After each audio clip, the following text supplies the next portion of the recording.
First, you need the right expectation. An 800 profile is not about being rich, it is about being predictable.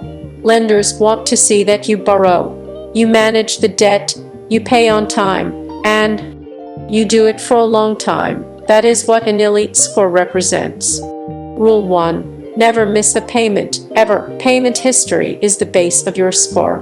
One late payment can drop a strong score fast, and the damage can linger for years. So your job is to make missing a payment almost impossible. Set every account to pay at least the minimum, then schedule a second reminder a few days before the due date to pay the remaining balance if you pay in full. If you have multiple cards, spread due dates through the months so you are not hit with a pile of bills at once, and keep one small recurring charge on your main card so the card stays active, but only if you are paying it off consistently. If you ever do miss a payment, act immediately. Call the lender, be calm, explain that it was an oversight, ask for a one-time courtesy adjustment. This is often called a goodwill request. If you have a solid history, some lenders will remove the late mock. It is not guaranteed, but it is worth asking, and the sooner you act, the better. Rule 2. Keep your utilization low and manage it the right way.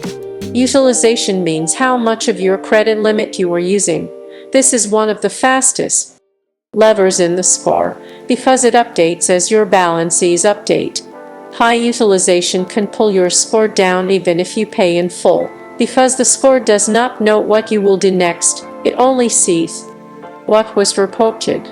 The simplest target is to keep reported utilization under 10%, and for many people, under 5% is even better. But there is a key detail. Your balance on the statement date is what usually gets reported, not the balance after you make the payment. That means you can pay in full every month and still look maxed out if you wait until the due date. So here is the practical system. Pay your card twice per month. Pay once before the statement closes to bring the balance down. Then pay again after the statement posts to pay it off. If you want a clean profile, aim to have a very small statement balance report. Then pay it to zero by the due date.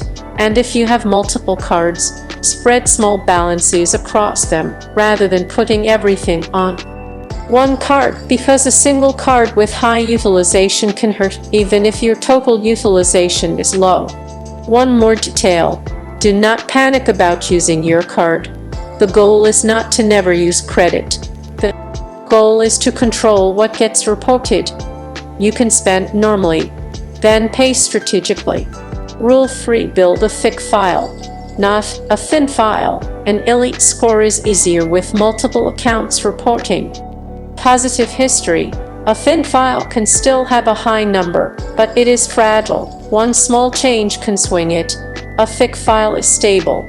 It shows different types of credit and consistent management. A practical target for many people is at least 3 credit cards plus one installment account at some point, like an auto loan, student loan, or a small credit builder loan. You do not need debt for the sake of debt, but having a mix can help, especially if you are stuck in the mid to high 700s and you want to push higher.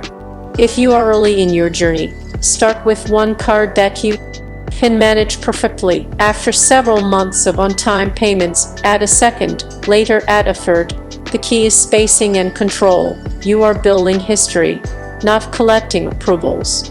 Rule 4. Protect your average age of accounts. Time is a major ingredient in an 800 score. The models like long relationships with credit, so the rule is to keep your oldest accounts open, and be careful with opening too many new accounts too quickly.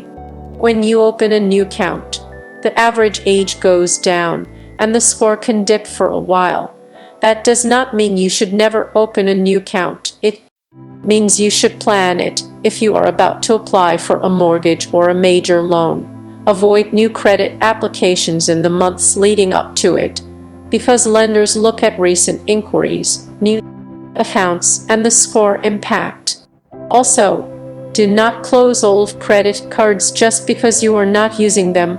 Closing an old card can reduce your total credit limit and raise your utilization, and it can remove a long-standing account from your active profile over time. Keep no-fee cards open, put a small charge on them occasionally, and pay it off.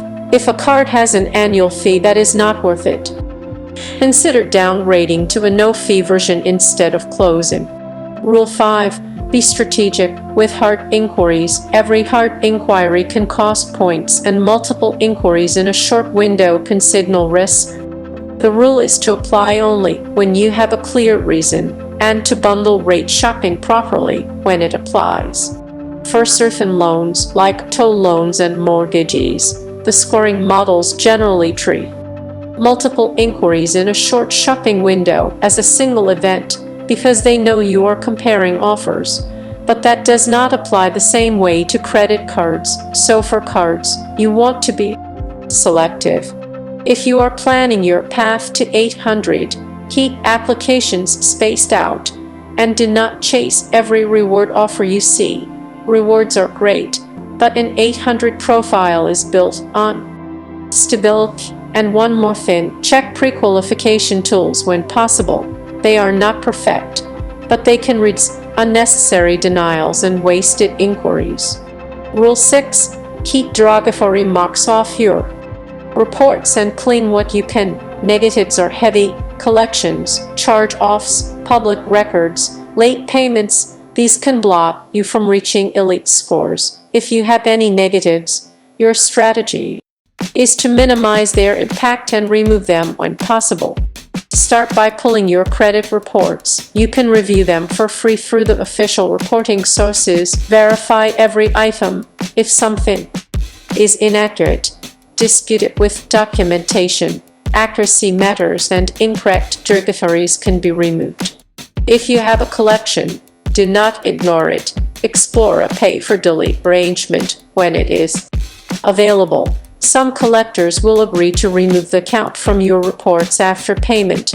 Get any agreement in writing, and be aware that not every collector will do it, but it is worth asking if the debt is valid and you can resolve it. A settled and removed collection is usually better than an unpaid one.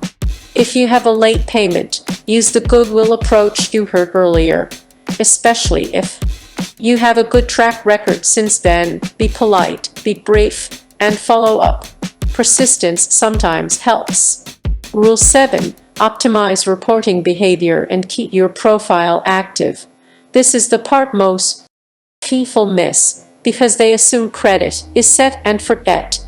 But elite credit is managed, not obsessed over. The rule is to create a clean monthly pattern that scoring models love. Here is the simple monthly pattern. Use one primary card for most spending. Keep utilization low by making a mid-cycle payment. Let a small balance report on the statement. Then pay the statement balance in full by the due date. Keep one or two secondary cards active with small recurring charges, and pay them off. Check your reports periodically for errors, and keep your accounts in good standing. Also, avoid behavior that can trigger risk flags, like maxing out a card, cycling credit limits aggressively, missing payments, or opening many accounts at once. And be careful with authorized user accounts. A strong authorized user account can help, but a messy one can hurt. If the primary user carries high balances or misses payments, it can drag you down. Now, let us tie all 7 rules into a realistic roadmap. If you are in the 600s, your priority is Rule 1, Rule 2, and Rule 6. You need perfect payment history from today forward. You need utilization control, and you need to address negatives.